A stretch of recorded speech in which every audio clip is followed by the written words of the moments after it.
আওয়ামী লীগ সরকার সবকিছুকে দলীয়করণ করতে গিয়ে সেটিও করেছে এবং সেখানেও তারা কাউকে, তাদের যারা প্রতিদ্বন্দ্বী, তাদের যারা প্রতিপক্ষ, তাদের কাউকে যাতে নির্বাচনে দাঁড়াতে না পারে সে ব্যবস্থা করেই নির্বাচনকে তারা হাইজ্যাক করেছে, নিজেদের মতো করে তারা ফলাফল ডিক্লেয়ার করেছে। তবে বর্তমান নির্বাচন কমিশন এবং বর্তমান সরকার এদিকে আগাচ্ছে যে আগামী স্থানীয় সরকার নির্বাচন দলীয় প্রতীকে হবে না, দলীয়ভাবে প্রার্থী থাকবে না।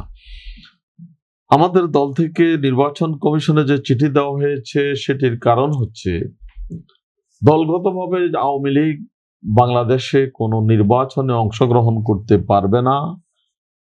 আওয়ামী লীগ যে অপকর্ম করেছে তার দায় তাদেরকে বহন করতে হবে, সেটি এখন পর্যন্ত নিষিদ্ধ দল হিসাবেই আমাদের দেশে আছে।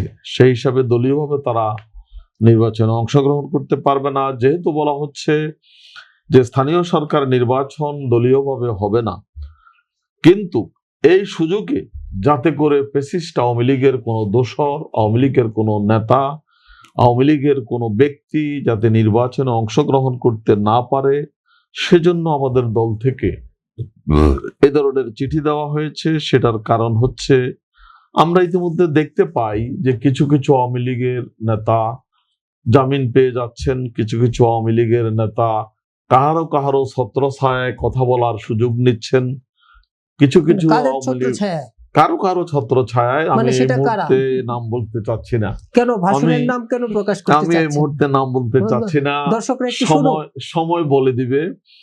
আমি এই কথাও বলতে চাই যে যারা এই ধরনের সুযোগ দিতে চান, যারা তাদেরকে আশেপাশে রাখতে চান, তাদেরকে সাবধান সতর্ক করার জন্য আমার দলের পক্ষ থেকে এই ধরনের চিঠি দেওয়া হয়েছে নির্বাচন কমিশনে।